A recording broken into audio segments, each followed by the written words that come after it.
જય શ્રી કૃષ્ણ મિત્રો, કેમ છો બધા? તમારું સ્વાગત છે ફરીવાર અભિષેક એજ્યુકેશન ગુજરાતી નામની યુટ્યુબ ચેનલમાં. મિત્રો, ધોરણ 12 એકાઉન્ટ્સમાં પ્રવેશમાં તમારા જે દાખલા આવે છે, બરાબર છે, 8 માર્ક્સના દાખલા. ઓકે, એમાં આપણે જે છે, હું તમને આ વિડીયોમાં શોર્ટ ટ્રીક આપવાનો છું. તમારી એક્ઝામ બહુ નજીક છે, બરાબર છે.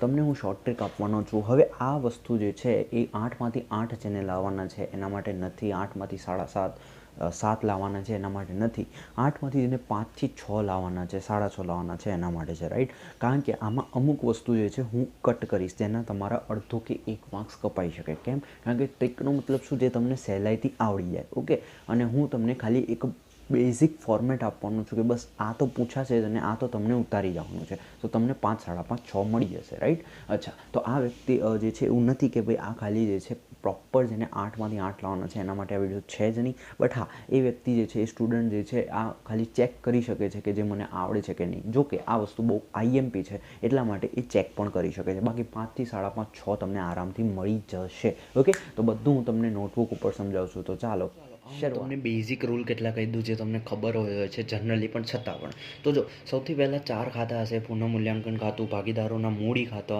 અથવા ચાલુ ખાતા, રોકડ બેંક ખાતું અને પાકું સરવૈયું, બરાબર છે. તો આ 4 ખાતા મૂળ હોય છે. ઓકે, કેટલીક વાર મૂડી ખાતા અને ચાલુ ખાતા અલગ અલગ બનાવવા પડે. Anyways, late start. જો શરૂઆત કરીએ, જો સૌથી પહેલાં એક વસ્તુ ધ્યાન રાખો, બેઝિક વસ્તુ. મિલકતોમાં વધારો થતો હોય, પછી કંઈ પણ હોય, મકાનમાં વધારો થાય, ફર્નિચરમાં વધારો થાય, કોઈમાં પણ વધારો થાય, બરાબર છે. તો આપણે કહીશું કે ભાઈ પુનઃમૂલ્યાંકન ખાતાની જમા બાજુ અને મિલકતો લેણા બાજુ વધારો થઈ જશે. પાકો સરવૈયામાં મિલકતમાં ઘટાડો થાય તો પુનઃમૂલ્યાંકન ખાતાની ઉધાર બાજુ અને મિલકત લેણા બાજુમાંથી બાદ થઈ જશે. જેમ કે મકાનમાં ઘસારો હોય, બરાબર છે, પછી મકાનની બજાર કિંમત ઘટી ગઈ, કંઈ પણ હોય. ઓકે, તો એ થઈ જશે. પછી દેવામાં વધારો. દેવામાં વધારો એટલે કે દેવું, જેમ કે ચૂકવવાનું બાકી વ્યાજ હોય એમાં વધારો થઈ જાય તો ઉધાર થઈ જશે પુનઃમૂલ્યાંકન ખાતું, અને મૂડી દેવા બાજુ થઈ જશે એમાં વધારો. પછી દેવામાં ઘટાડો હોય તો પુનઃમૂલ્યાંકન જમા થઈ જશે, અને જેમ કે ચૂકવવાનું બાકી વ્યાજ હતું એ ચૂકવી દીધું, બરાબર. તો કંઈ બી દેવામાં ઘટાડો થઈ જાય તો એ તમારું થઈ જાય પુનઃમૂલ્યાંકન ખાતાની જમા બાજુ, અને મૂડી દેવામાંથી ઘટાડો થઈ જશે, જેમ કે લેણદારો ઘટી જાય. ઓકે, તો એ થઈ ગયું તમારું એ હિસાબે કે દેવામાં ઘટાડો.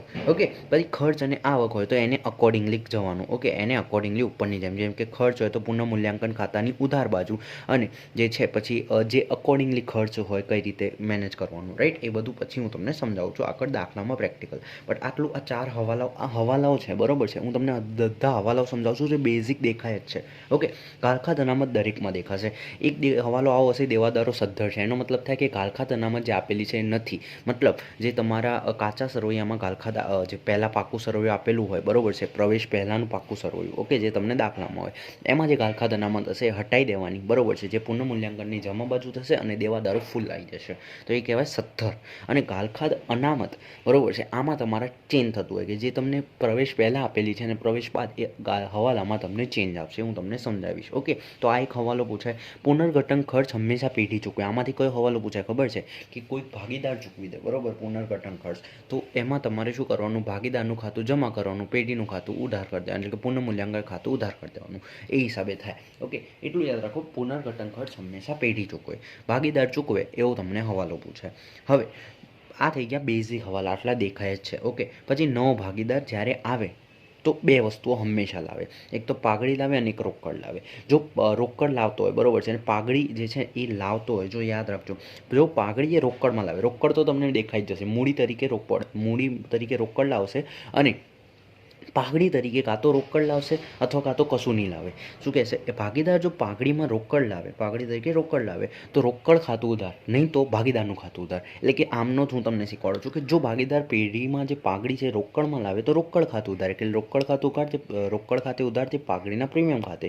અને જો ના લાવે, પાઘડી એને લાવી જ નથી એટલે ઉધાર થઈ ગઈ એની, ઉધારી થઈ ગઈ એની, તો એનું ખાતું ઉધાર કરી દેવાનું. જેમ કે સી ભાગીદાર છે તો સીના ભાગીદાર મૂડી ખાતે ઉધાર, સીના મૂડી ખાતે ઉધાર તે પાઘડીના પ્રીમિયમ ખાતે, એમ. ઓકે, બાકી મૂડી તરીકે તો હંમેશા રોકડ લાવશે. કેટલીક વાર ફર્નિચર લાવતા હોય છે તો એ પણ સિમ્પલ છે, ફર્નિચર આવે તો ઉધાર અથવા રોકડ આવે તો ઉધાર, જે આવે એ ઉધાર, અહીંથી ભાગીદારનું ખાતું જમા, ઇઝી. અને એન્ડ જે છે અહીં તમારે નફા નુકસાનનું પ્રમાણ શોધતા આવડવું જોઈએ. બરાબર છે. નફા નુકસાનનું નવું પ્રમાણ જો હું એડિટ કરું, નવું પ્રમાણ જ્યાં સુધી નહીં શોધો ત્યાં સુધી તમને એન્ડ નહીં આવડે. સાથે સાથે પાઘડી શોધતા, પાઘડીની રકમ શોધતા પણ નહીં આવડે.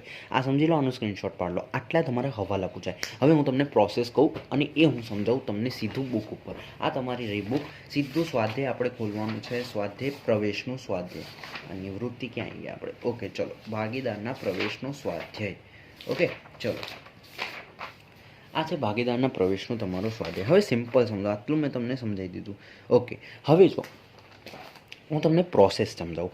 સૌથી પહેલાં તમારે નવા નફા નુકસાનનું પ્રમાણ શોધવાનું. ભાગીદારી પેઢીમાં નવા નફા નુકસાનનું પ્રમાણ તમારે શોધી લેવાનું સૌથી પહેલાં. એ તમને મળી જશે. એના પછી તમારે શું શોધવાનું? પાઘડી શોધવાની. કોની? નવા ભાગીદારની. અને સાથે સાથે મૂડી શોધવાની. આ બે વસ્તુ ખાસ કરીને. પછી તમારે હવાલા કરવાના. કયા હવાલા? કે જે તમને આવડે છે. એટલે કે તમને આ હવાલા જે મેં તમને શીખવાડી દીધા છે.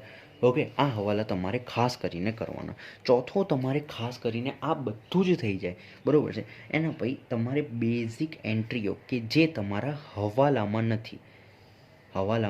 નથી એ ખાલી પાકા સરવૈયામાંથી ઉતારીને પાકા સરવૈયામાં મૂકવાની છે, રાઈટ? તો એ તમારે કરી દેવાનું. I hope you understand. 4 છે અને 5મું હશે તમારું એન્ડ. એન્ડ જે છે એમાં કેટલીક વાર હવાલા આવતા હોય છે, ટોટલ કરવાનું બરાબર છે, એ બધું તમારે આવશે. આ ખાલી લખી લો. હવે નફા નુકસાનનું પ્રમાણ સૌથી પહેલાં પાઘડી અને મૂડી પછી શોધો. પછી હવાલા આવડે મતલબ હવાલા તો આવડશે તમને, આવડશે ખાલી એન્ડ નહીં આવડે. ઓકે, તો એ તમને કરી દેવાનું, કારણ કે બધા હવાલા મેં અહીંયા કરી દીધા છે. ઓકે ચલો, પછી આવશે ચોથું બેઝિક જે હવાલા, મતલબ તમે હવાલા અને પાકું સર્વે કનેક્ટ કર્યું. હવે આમાં જે વસ્તુઓ ના આવી હોય જે છે બેઠી ઉતારી દેવાની. ચલો હું તમને સીધું દેખાડું. જેમ કે જો અહીંયા સૌથી પહેલાં આપણે શું જોઈશું? નફા નુકસાનનું પ્રમાણ. ઓકે, તો નફા નુકસાનનું પ્રમાણ જે છે એમણે આપ્યું નથી. કેમ? કારણ કે એની સામે જો કે આ રહ્યું નફા નુકસાનનું પ્રમાણ આપી દીધું છે, પણ મેઇન વસ્તુ નફા નુકસાનનું પ્રમાણ શા માટે શોધીએ? આના માટે શોધીએ આપણે. ઓકે, કે એ બંને મૂડી અને પાઘડી જ્યારે આપેલી હોય, બંને વસ્તુ રકમ સાથે, તો તમારા માટે સૌથી ઇઝી દાખલો. ઓકે, નવા નફા નુકસાનનું પ્રમાણ મળી ગયું. પછી શું આવશે? પાઘડી અને મૂડી. તો જો સૌથી પહેલાં તમારે શું કરવાનું? નવા નુકસાનનું પ્રમાણ શોધી લીધું. પછી તમારે મૂડીઓની રકમ લખી દેવાની, કારણ કે આ વસ્તુ પછી થઈ ગઈ તમારી. મૂડીની રકમ મૂડી ખાતામાં લખી દેવાની. પછી તમારું મેં તમને કીધું પાઘડી. ઓકે, અહીંયા હું તમને એડ કરી દઉં નફા નુકસાનનું પ્રમાણ અને સાથે સાથે મૂડી લખી દેવી. કોની લખવી? તો જૂના ભાગીદારો. પછી આવશે નવા ભાગીદારની પાઘડી અને મૂડી વિશે હવાલો કરી દેવાનો. કે આ 1,24,000 રોકડ ખાતે ઉધાર તે રોશેલ ખાતે અને રોકડ ખાતે ઉધાર પાઘડીના પ્રીમિયમ ખાતે. સિમ્પલ. ઓકે, આ આમને જ કહું છું. હવે તમારે એની ખતવણી કરવાની જાતે. પછી શું કીધું છે? ત્રીજો સ્ટેપ હવાલાઓ. આવડે એ બધા મેં તમને કીધું. જમીન મકાન 17,000થી વધારવી, યંત્રો 32,000થી ઘટ. આ બધું એમાં ઉપર થશે. જો અહીંયા બધું જે લખ્યું છે ને એના અકોર્ડિંગ આવી જશે. તમે જોશો અહીંયા મિલકતમાં વધારો થયો. પછી આવશે અહીંયા યંત્રોમાં ઘટાડો થયો. પછી દેવાદારોમાં જો આ દેવાદાર ગાલ ખાતાના મત, દેવાદાર પર 10% ગાલ ખાતાના મત. અહીંયા કેટલી? 24,000 10% 2,400 થાય. અહીંયા 2,000 માંગી છે એટલે 400 આપવાના બાકી. પુનઃ મૂલ્યાંકન ઉધારમાં 400 લખવાની અને દેવાદારોમાં પાકા સર્વેમાં 24,000માંથી 2400 માઇનસ કરીને જે અમાઉન્ટ આવે એ આવે. Okay, I hope you understand. પછી નહીં ચૂકવેલ વીજળી બિલ, આમાંથી જ આવશે હવાલા. જો બધા નહીં ચૂકવેલ વીજળી બિલ, દેવામાં વધારો બરાબર. પછી ત્રણેય ભાગીદારનું નફા થઈ ગયું તમારું. હવે આમાં જો તમને શું નથી આવડતું મને કહો. જો ચલો, આ તમારું આવી ગયું હવાલામાં, મતલબ મેં તમને કીધું સ્ટાર્ટિંગમાં. પછી બીજું કંઈ હવાલામાં શું આવ્યું? હવાલામાં પાઘડી આવી ગઈ બરાબર. જૂની પાઘડી તમને ખબર છે, મૂડી ખાતાની ઉધાર બાજુ આવડવું જોઈએ, રાઈટ? પછી જમીન મકાન આવી ગયું, યંત્રો આવી ગયા, સ્ટોક વિશે કંઈ નહીં આવ્યું, દેવાદારો વિશે આવી ગયું, રોકાણો વિશે નહીં આવ્યું, રોકડ બેંક વિશે નહીં આવ્યું, જાહેરાત ઝુંબેશ ખર્ચ, એકત્રિત ખોટ કહેવાય બરાબર છે. I hope you understand. પુનઃ મૂલ્યાંકન ખાતાની ઉધાર બાજુ તમને ખબર હોવી. સોરી, પુનઃ મૂલ્યાંકન શું? આ તો બેઠી પુનઃ મિલકત લેણા બાજુ જ આવશે. હવે જો જે નથી આવ્યું તમે ઉતાર દો. આના મફતના માર્ક્સ. બેઠું તમને પાક્કા સરવૈયામાં તમારે આ બધું બેઠું ઉતાર દેવાનું. આ થઈ ગયું તમારું સિમ્પલ. પહેલાં હવાલા કરો. ના આવડે તો વાંધો ના લેતા, કારણ કે આવી ઘણી એન્ટ્રી હશે કે જે બેઠી હશે બરાબર છે. શું કીધું? હવાલામાં આવી દો અને પછી એન્ડમાં તમારે શું કરવાનું? બેઠી એન્ટ્રી. આજે બેઝિક કીધું છે ને, હવાલામાં નથી. ઓકે, આ નથી લખ્યું છે, હવાલામાં નથી. તેને આના જ તમારા વધારે માર્ક્સ હશે. ઓકે, જો તમે કેટલી એન્ટ્રીઓ 1 2 3 4 5 પછી 6 પછી 7 8 9 એન્ટ્રી તો બેઠી થઈ ગઈ. બીજી વસ્તુ, આ અમુક તો તમને આવડે જ છે. આ તો તમને આવડવું જ જોઈએ. મિલકતોમાં આધાર તો આરામથી 5 થી 5.5 મળશે. I hope you understand. બધામાં આ જ વસ્તુ લાગુ થશે, બધામાં બરાબર છે. હવે હું આટલું મોટું તમને વિડીયો બનાવવા ઈચ્છતો નથી. તમે જોશો, ખાલી આ વસ્તુ યાદ રાખો, બધામાં આ વસ્તુ લાગુ થશે. હવે બીજી વસ્તુ, એન્ડ. કેટલીક વાર શું થતું હોય છે કે એન્ડ તમારે મૂડી ઉપર થતું હોય છે, કે ભાઈ એન્ડમાં તમને શું કહી દે કે મૂડી, જેમ કે જો અહીંયા જો હું વાત કરું બીજી વસ્તુ, નફા નુકસાનનું પ્રમાણમાં તમારે એક વસ્તુ મારે શીખવાડવી છે કે જ્યાં નફા નુકસાનનું પ્રમાણ છે, કેટલીક વાર શું થાય કે બે વસ્તુઓ યુઝ થાય, માંથી અને કે સપોઝ એ અને બી ભાગીદાર છે, સીનો પ્રવેશ થયો છે, તો શું કહે છે કે એ પોતાના ભાગમાંથી 1/3 ભાગ આપશે, બી પોતાના ભાગમાંથી 1/3 ભાગ આપશે, અથવા કહી દે કે એ પોતાના ભાગનો અને નહીં ભાગનો એ પોતાના ભાગનો 5મો ભાગ આપશે, 5% ભાગ આપશે, બી પોતાના ભાગનો 2/3 ભાગ આપશે. તો જો જેમ કે ટપુ તેના ભાગ નફાનો 1/3 ભાગ, જ્યારે સોનું તેના નફાના ભાગમાંથી. હવે નો અને માથીમાં ફરક એટલો કે માથીમાંથી શું થાય, સિમ્પલ સમજો, નો એટલે કે નોમાં તમારે શું થાય, જેમ કે આનો ભાગ છે, આ બંનેનો ભાગ 3/2 છે, સપોઝ માની લઈએ કે 3/2 છે આમનો ભાગ. ઓકે, હવે નો એટલે 3, આનો એટલે જો એ અને આ બી, એટલે આનો હું ભાગ લખું તો એનો ભાગ હું કેટલો કરીશ, આટલો કન્સિડર કરીશ. અચ્છા, બીનો ભાગ હું કેટલો કરીશ, આટલો કન્સિડર કરીશ, 2/5. હવે નો આપેલું છે એનો મતલબ હું કરીશ ગુણાકાર, 1/3 ભાગ એટલે નો, 3 × 5 નો 1/3 ભાગ. માથી એટલે શું, બાદ બાકી, કે ભાઈ 2/5 માંથી 1/6 ભાગ માઇનસ કરીશ. આટલું સમજી લો, આ એક્ઝામ્પલ લીધું છે. ઓકે, ઇન શોર્ટ, માથી એટલે તમારે ગુણાકાર કરવાનો, નો એટલે તમારે માથી એટલે માઇનસ કરવાનું, નો એટલે તમારે ગુણાકાર કરવાનો. I hope you understand. અહીંયા તમને દેખાશે આ બધા. હવે કેટલાકમાં મેં તમને કીધું એન્ડ આવા હશે, જેમ કે હીરાની મૂડી પાયા તરીકે રાખી અન્ય ભાગીદારોની મૂડી નવા નફા નુકસાનના પ્રમાણમાં કરવી. તો જો 3 વસ્તુઓ થઈ. એક તો મૂડી તમારે પાયા તરીકે, કોની, નવા ભાગીદારની મૂડી પાયા તરીકે. સપોઝ નવા ભાગીદારની મૂડી જે છે તમારી 40,000 છે, અહીંયા મૂડી આપી છે એમણે. પાઘડીનું મૂલ્યાંકન, હીરા તેના ભાગની પાઘડી રોકડમાં લાવશે. ઓકે, 1/4 ભાગ. ઓકે. હીરાની મૂડી 50,000. એટલે હવે જો 50,000ને તમારે શું કરવાની, પાયામાં રાખવાની. હવે આ તમારે શું છે કે જ્યારે અહીંયા સપોઝ અહીંયા હીરા, સપોઝ આ 3 વ્યક્તિઓ છે, હીર, બરાબર છે, એ, બી અને સી માનીએ 50,000 વાળો. તો તમારે જ્યારે નવા ભાગીદાર હોય, નવું જે છે, નવું પાકું શરૂ હોય, એમાં પહેલાં 50,000 લખી દેવાની, અને એને અકોર્ડિંગ નવા નફા, સપોઝ આ એ, બી અને સીનું નવા નફા નુકસાનનું પ્રમાણ 1/2/3 થઈ ગયું. એટલે તમે જોશો સીની મૂડી કેટલી થઈ ગઈ, 3/6 થઈ ગઈ. તો 3/6 એ 50,000, તો 2/6 એ કેટલા, 3/6 એ 50,000, તો 1/6 એ કેટલા, એમ કરીને જે મૂડી આવે એ તમારી બી અને સીની થઈ જશે.